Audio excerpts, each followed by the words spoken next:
over to Obum.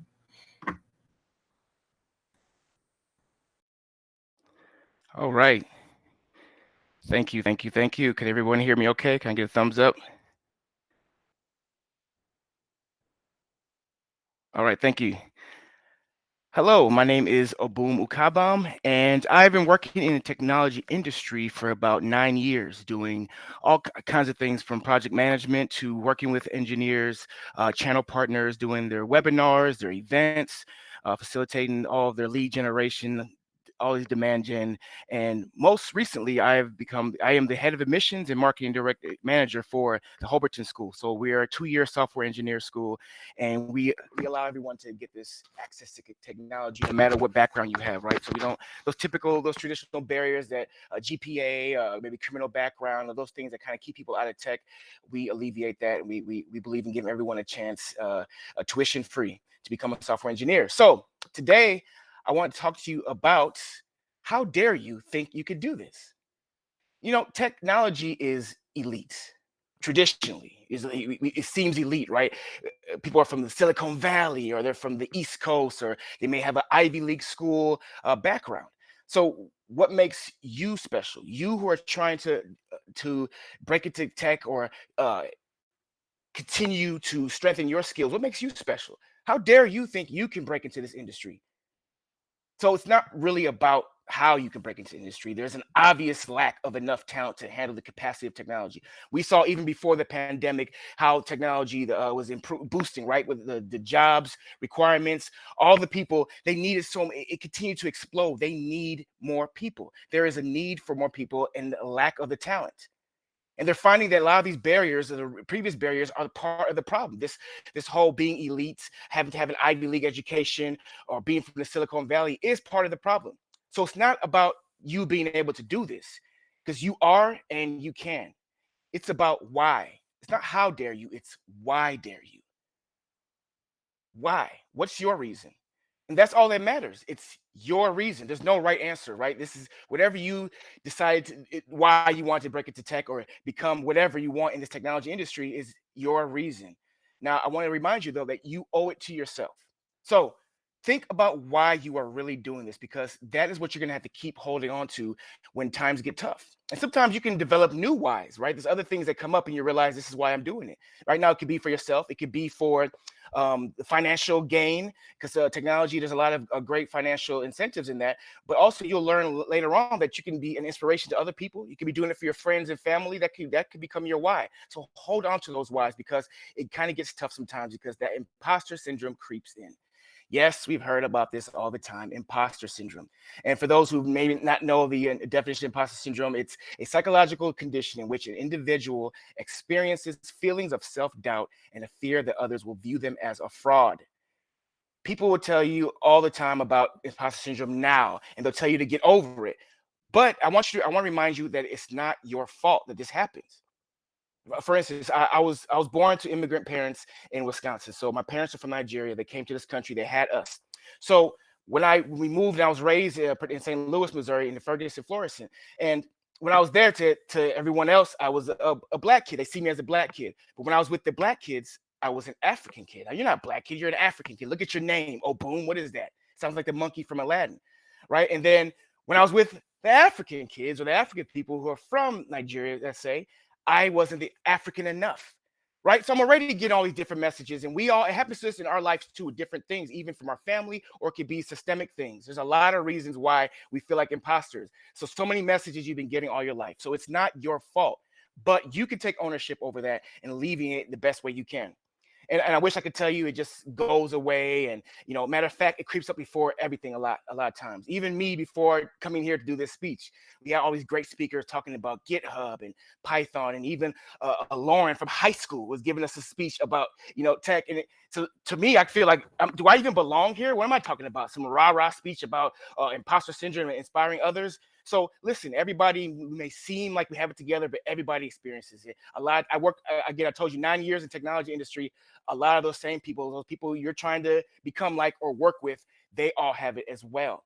One of my favorite rappers, Jay-Z, said something. He says, no matter where you are, there you are. So no matter what situation you are, just remember, you are enough. It's you. So whatever you career you get into, whatever situation, like I said, you find yourself in, it's still you. So use that and be proud of it. You are enough. And matter of fact, that's what technology needs. We need more diverse perspectives. We need more diverse people. We need you. We need you to make technology better because it's growing and exploding, like I said earlier. But we need a more diverse group of people who are the end users as well as the people who are programming things. So you are enough. No matter what you are, where you are, there you are. Please remember that. So determining which group you fall into when it comes to imposter syndrome, because we always think imposter syndrome might mean like, oh, somebody who just really is really scared of everything and doesn't believe. No, no, no, no. There's levels to imposter syndrome. Everybody can fall into it at one point. So I'm gonna read a couple of I'll say five groups of for imposter syndrome and how if you feel like you find yourself in one of these, just type in the chat, that's me. And maybe sometimes you might find yourself involved with a couple different ones. So just put that's me if you hear yourself in it. So we have the perfectionists, number one, people who strive for perfectionism, creating extraordinary high standards for themselves. And even if they fall even slightly short of these standards, they consider themselves total failures. Next, we have the expert. Experts must know everything there is to know about their chosen field and are always seeking to increase their knowledge in order to validate their expertise. They're often reluctant to ask questions because they're worried it will make them look unintelligent or uninformed about their work. Often, their endless quest to learn more is just a form of procrastination. A lot of people in the technology field, this is the one. The natural genius, the expert is. So now we move on to the natural genius. A natural genius possesses inherent talent in their field, resulting in success coming easy to them on most occasions. Unfortunately, this means that during the instances where they do struggle to accomplish one of their goals, they suffer from feelings of perceived fraudulence about their work. The soloist. These people like to do everything on their own because they feel that asking for help makes them appear incompetent. Their self worth often depends on their productive output, resulting in the belief that they're less worthy if they share their workload. I should be seeing a lot of that's me in this one. The next one we have the superwoman slash superman. Often workaholics, these people are addicted to the validation that comes from their hard work and accomplishments. They push themselves to the brink in order to be viewed as a high achiever, even though their over the top work ethic causes stress and burnouts. Unfortunately, a lot of, I would say, women, a lot of people of color go through this one, especially. So this super person, these work, we burn ourselves out because we have to feel like we're keeping up. So you heard about maybe where you fall into that, right? How do you overcome it, right? Again, you can't, there's no cure of it. There's nothing to make it go away. It creeps up anything you do, but there's ways to overcome it and alleviate it, right? So I'm gonna give you real quick, just four quick ways to this is high level, quick ways so you can overcome this imposter syndrome. So number one, acknowledge your imposter feelings. When you hear it, when you sense it, just acknowledge it. This is what it is. Just realize it's okay. I'm feeling imposter syndrome right now. And if your thoughts don't contribute to your own confidence, recognize that it may not be helpful to dwell on those thoughts. So move on from it. Number two, which moves to number two, reframing your thoughts. So train yourself to think like a non-imposter by reframing your negative thoughts. For example, if you're thinking this task is too overwhelming, you can reframe that thought as I can definitely accomplish the first step of the task. So I'll break it down into manageable steps and proceed from there. I'm not saying that these next steps are going to be easier then, but at least you have in your brain, like, let me get to step one. I can do this. And we'll go down from there. So just reframe your thoughts. Number three, hold on to compliments. A lot of us do not do this.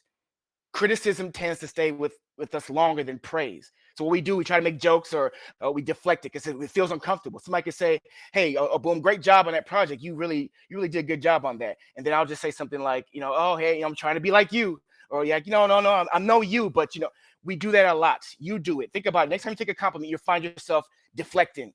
Accept it. I'm not saying become an egomaniac. I'm not saying that. Still be humble, right? But inside, hold on to that compliment and really think about it.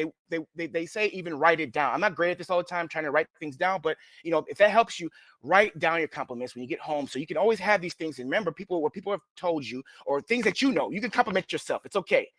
So to counteract this tendency, make an extra effort to take heart the compliments you receive from others. Again, please hold on to compliments. No matter where you are, there you are. And last but not least, share your thoughts with a friend. Uh, Again, I can't stress enough, everybody goes through this. So one of the best ways to overcome imposter syndrome is to realize that you're not alone and that everyone feels like a fraud at some point in their life. You'll most likely learn when you share this with other people that your confidant, the person you told about this, has experienced similar thoughts and can help provide guidance to overcome your negative feelings. So, you being you and having the courage is going to be the first step when it comes to inspiring others. That's the first step, because that first step can be contagious.